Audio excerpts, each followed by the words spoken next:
Foi confirmada a lesão de Rafinha na coxa e, ao que tudo indica, Rafinha não joga mais pela seleção brasileira nesta Copa do Mundo.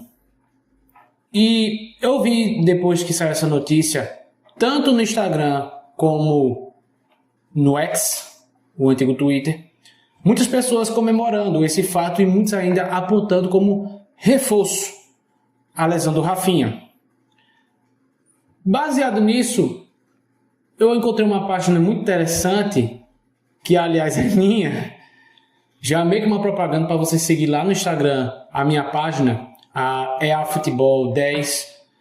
Eu vou estar lá postando sobre meus comentários, sobre análises interessantes de jogadores específicos, jogos específicos, seleções específicas, ou seja, uma cobertura legal da Copa do Mundo. Mas enfim, eu criei aqui um post para falar justamente sobre a lesão do Rafinha e para, através dos dados, a gente entender se essa lesão do Rafinha realmente não vai mudar em nada na vida da seleção brasileira, se realmente é um reforço a lesão dele, ou se a gente deveria se preocupar mais do que deveria o fato de a gente perder um jogador que nem ele.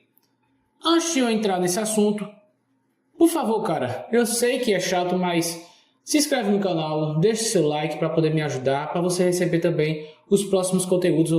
Eu vou estar trazendo muito conteúdo legal durante essa Copa do Mundo e até depois dessa Copa do Mundo.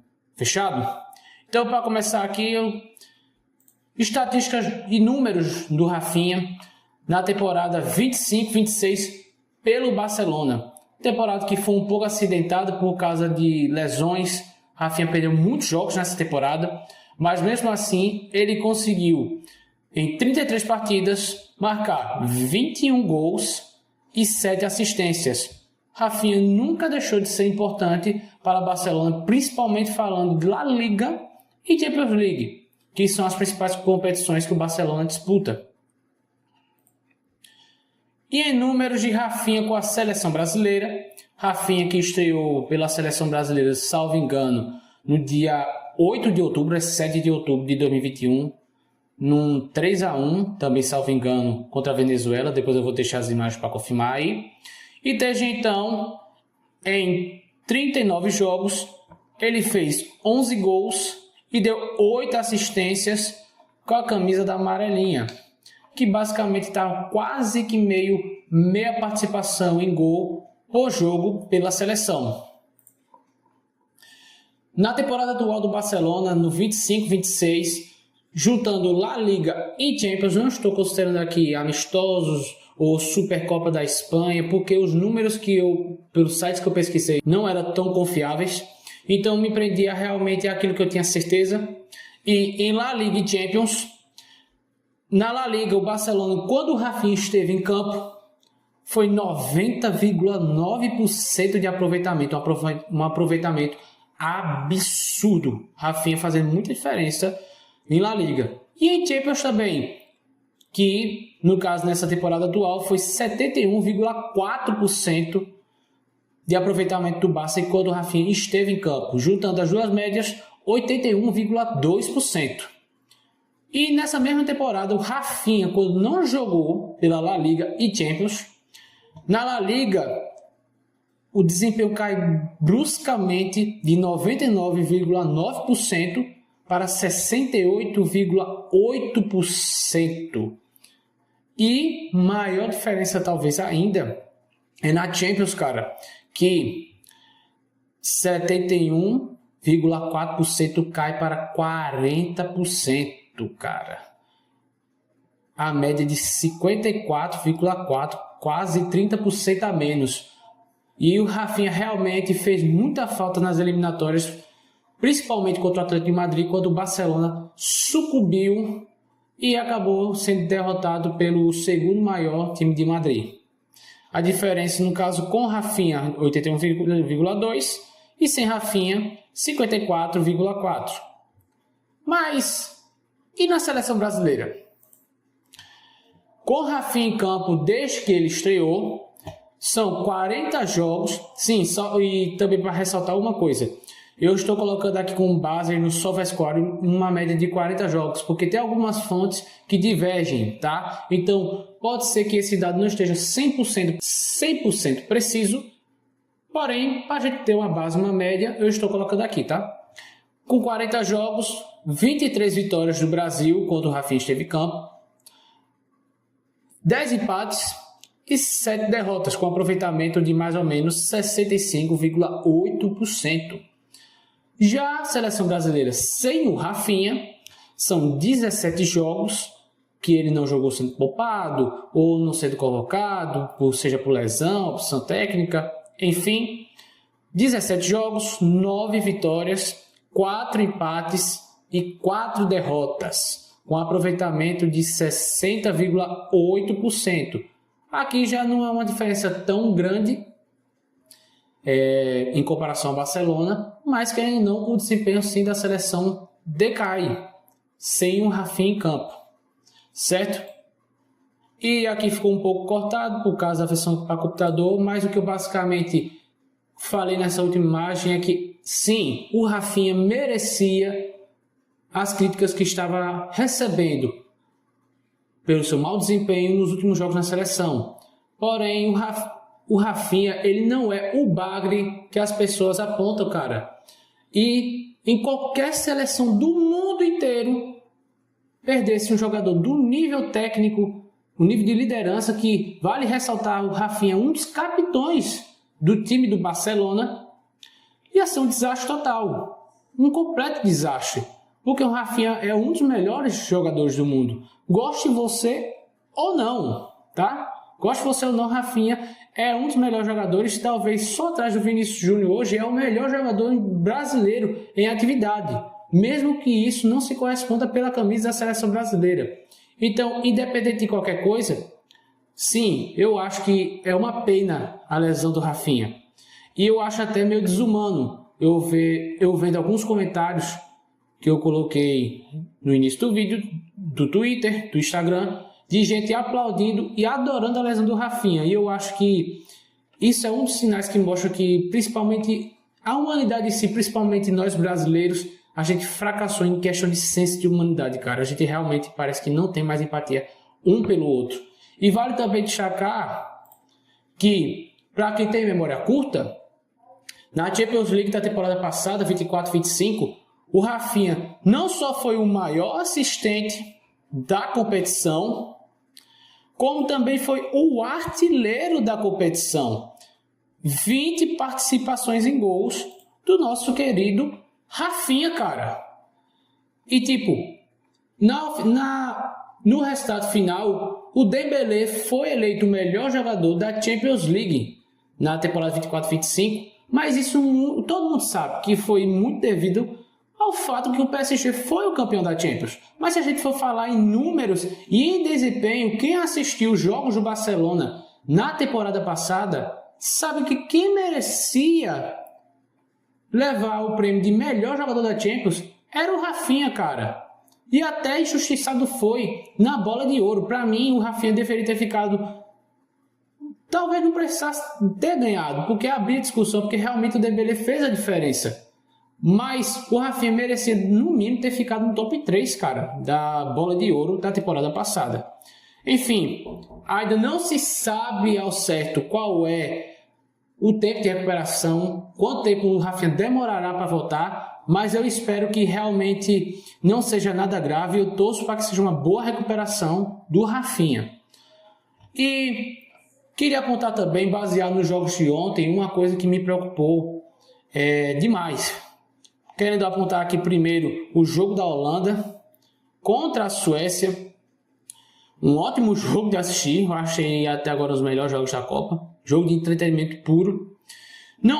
Eu acho que assim, o placar foi um pouco enganoso, porque se você for olhar aqui pelas estatísticas no SofaScore, a Suécia deu em alguns momentos, principalmente no segundo tempo, cara. A Suécia partiu para cima da Holanda. Não é como se a Suécia fosse dominar o jogo inteiro. Mas só que no primeiro tempo a Holanda sim foi muito melhor. Pelo menos no primeiro tempo a Holanda foi muito melhor.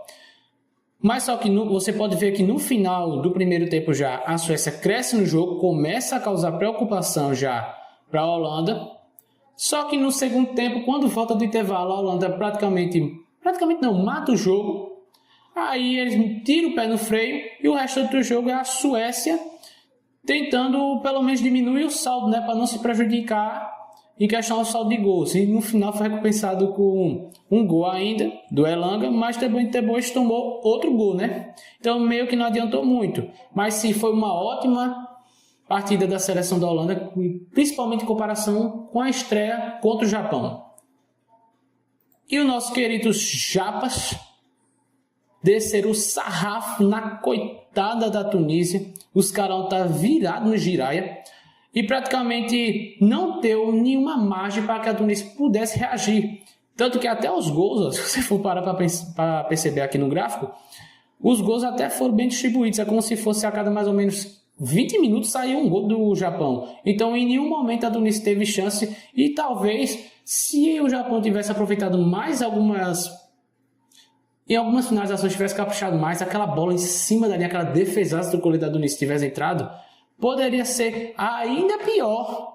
Poderia ser ainda pior esse placar para o Japão.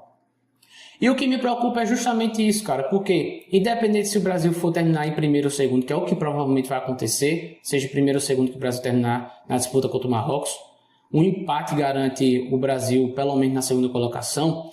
O Brasil vai pegar ou Holanda ou Japão, não tem para onde correr. Esses dois vai ser um dos nossos adversários.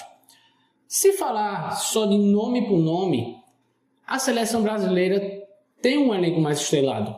Querendo ou não, a gente pegar assim de maneira rápida, eu acho que o meio de campo do Brasil não chega a ser ruim, mas também não é nada que enche os olhos.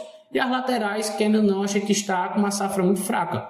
Mas se a gente pegar, cara, a gente tem Alisson, que é um dos maiores goleiros da história da Premier League, não é o que estou falando, é os comentários dos gringos que eu vejo em vários portais que eu acompanho futebol, tá? A gente tem talvez a melhor dupla de zaga da Copa com Marquinhos, que é capitão do atual campeão da Liga dos Campeões. E a gente também tem o Magalhães, que talvez seja o melhor zagueiro da temporada atual. O Magalhães, para quem acompanhou o Arsenal durante toda a temporada, o Magalhães deu show, se sobressaiu melhor do que o Saliba ainda. E no ataque nem se fala, em questão a pontas, a gente talvez só atrás da França temos os melhores pontas do mundo. E questão de centroavante, que até um pouco tempo atrás a gente estava sofrendo, a gente conseguiu achar peças interessantes para ser a nossa referência de ataque. Então, não é que a seleção do Brasil é ruim, é boa em questão de nomes, mas por bola jogada, tanto o jogo contra o Marrocos como o jogo contra o Haiti, mesmo o ganho de 3-0 do Haiti, não empolga, cara. Não empolga de jeito nenhum. E ainda mais com a lesão do Rafinha, novamente o Ancelotti vai ter que tentar criar um novo estilo de jogo para o Brasil no meio da Copa do Mundo. O Brasil vai precisar dar uma de Argentina de 2022 e se reinventar durante a Copa. Isso é muito preocupante, porque tanto a Holanda como o Japão têm times muito mais organizados, trabalhos muito mais longevos e são times, querendo ou não, pelo menos pegando o ciclo atual, são muito mais cascudos, cara. Em comparação ao Brasil, a diferença de desempenho é gritante. Hoje não tem comparação. Talvez eu acho que o Japão ainda joga melhor um pouco que a Holanda. E olha que isso é um absurdo, porque o time do Japão está sem os 3 principais craques. Está sem Minamino, sem o Mitoma e sem o Endo, cara. E mesmo assim, os caras, quando vai jogar, parecem um bando de Power Ranger. É incrível a vitalidade física, a tática, a técnica da seleção japonesa. Eu acho que a única coisa que a seleção japonesa deixa um pouco a desejar é a questão física, porque é a fisionomia do povo deles mesmo. Mas em resto, cara, se a gente for pegar realmente o pacote inteiro, eu acho que tirando só peças assim de luxo que cada seleção tem, o resto do Japão é muito melhor. E a Holanda não fica tanto atrás assim, entende? Então realmente me preocupa muito, porque todo o cenário aponta que a gente vai ter um 16º de final muito, muito difícil, seja lá quem a gente pegar, contra a Holanda ou contra o Japão. E sim, o Brasil está em um seríssimo risco de cair nos 16º de final. O Brasil realmente, Se for promover alguma estratégia, se for tentar fazer alguma coisa, vai precisar mudar, querendo ou não, por causa da lesão do Rafinha, mas realmente o futuro não é muito animador. Tanto questão a bola que a Holanda e o Japão vem jogando, a bola que o Brasil vem jogando e o chaveamento. Beleza? Então, é isso que eu tinha para falar com vocês hoje. Muito obrigado por ter assistido até aqui. Se inscreva no canal, deixe o seu like antes de sair. Deixa o cacete do like, cara, para me ajudar, por favor. E, novamente, eu peço para que você possa seguir a minha página no Instagram para ter uma boa cobertura da Copa do Mundo. É a Futebol, você só pesquisar é a Futebol 10 que você vai achar, tá? É isso, um abraço, muito obrigado e tchau.